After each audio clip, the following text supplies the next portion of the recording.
The beauty of the Korean artistic tradition.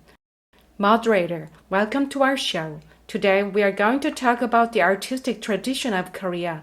We have invited special guests with expertise in this matter, the museum curator Choi So-ra, the architect Yoo Min, and the hanbok master Kim Ha-jin.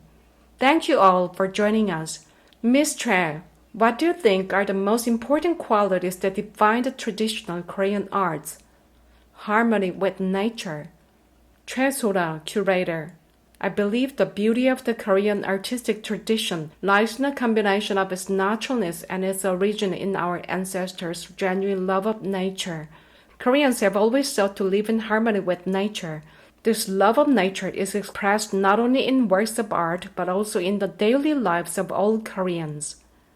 Yoo Min, architect. I agree. Traditional Korean gardens are a good example. While Chinese and Japanese gardens focus on the beauty of a highly fabricated landscape, Korean gardens use little in the way of artificial decoration. This reflects Koreans' wish to be united with nature.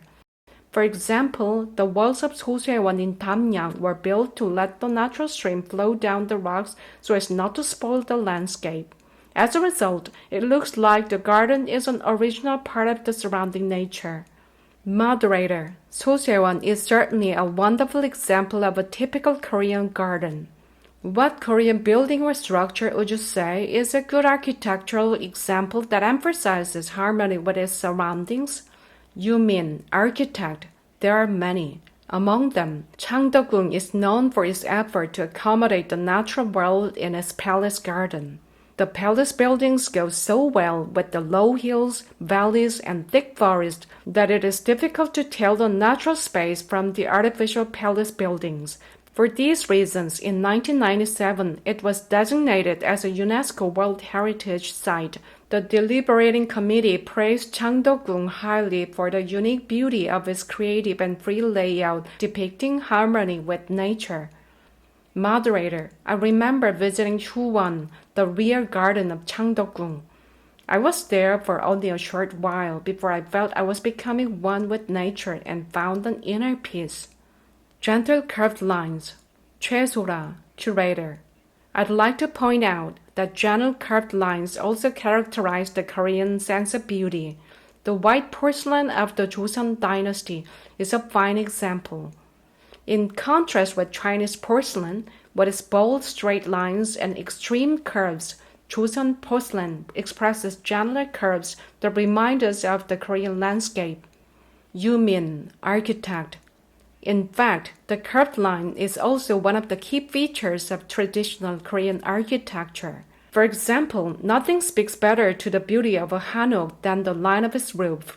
Its design is meant to run parallel to the curves of the mountain behind it. It looks rhythmic and lively as if it were the shape of a crane folding its wings when it is about to land. This naturally curved line conveys stability and is comforting to the eye.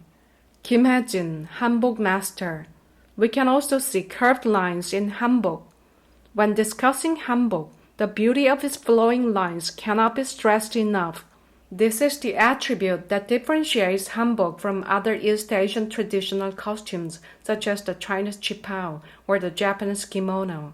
The jagori is especially rich in subtle curves, as shown in the collar and the sleeves. Korean hanbok incorporates both straight and curved lines, which are combined to create a sense of naturally flowing harmony. Moderator, whenever I wear hanbok, I am pleased because the elegant lines complement the shape of my body. Kim Ha-jin, hanbok master. Hanbok has a very simple shape when laid out flat. When worn, however, it creates a lot of soft lines following the natural curves of our body. Its unique flowing lines reveal themselves best when the wearer moves. Simplicity. Moderator, in addition to harmony with nature and gentle curves, is there anything else that is a major attribute of the Korean artistic tradition? Choi So-ra, curator. Simplicity is another main characteristic of our traditional sense of beauty. Many Korean artworks are designed to boldly leave out details and focus on the bigger picture. This simple approach, combined with exceptional craftsmanship, resulted in excellent works of art. One notable example is the moon jar of the late Joseon dynasty. The moon jar, which is a tangible cultural property of Korea, is a plain white jar with no pattern or decoration. In fact, most of the artworks from the late Joseon dynasty are simple in appearance, likely due to the influence of Confucianism, which advocated moderation. Moderator, thank you for your valuable comments and opinions. Now it's time to wrap up the discussion. We've learned that the beauty of the Korean artistic tradition is characterized by harmony with nature, gentle curved lines, and simplicity. Let us continue the effort to preserve the beautiful artistic traditions of our country. Further reading. Lee In-nam, traditional with modern technique. Lee In-nam is an internationally noted Korean media artist whose work owes its inspiration to the work by Baek Nam-jun, the pioneer of video art. Lee In-nam is known for inventively recreating well-known European paintings, such as the Mona Lisa by Leonardo da Vinci or the Lunch on the Grass by Edward Manet. With his touches, the Mona Lisa makes a bigger smile and the surroundings of Manet's paintings are transformed into a Korean landscape. The characters and backgrounds in the paintings are constantly making lively movements, which produce visual illusions that, while keeping the impression of the original work, turn the traditional painting into an interactive one. He says that he draws on classical paintings to make contemporary art friendlier for the public. This is why many of his works are based also on traditional Korean paintings, which are given new life through his innovative vision. The results include butterflies flying around and crossing the different screens of Shinsaimdang's Jochungdo, mountains changing their colors as the seasons pass by in Jongsun's landscape paintings, and the hammering sound getting louder at a traditional Korean blacksmith shop in a painting by Kim Hong-do. Standing before one of his works, viewers feel as if they were in the painting rather than outside of it, merely looking in. It takes several minutes to comprehend all the differences in any of Lee In-nam's works, but most viewers cannot get enough of it and stand looking at it for a long time.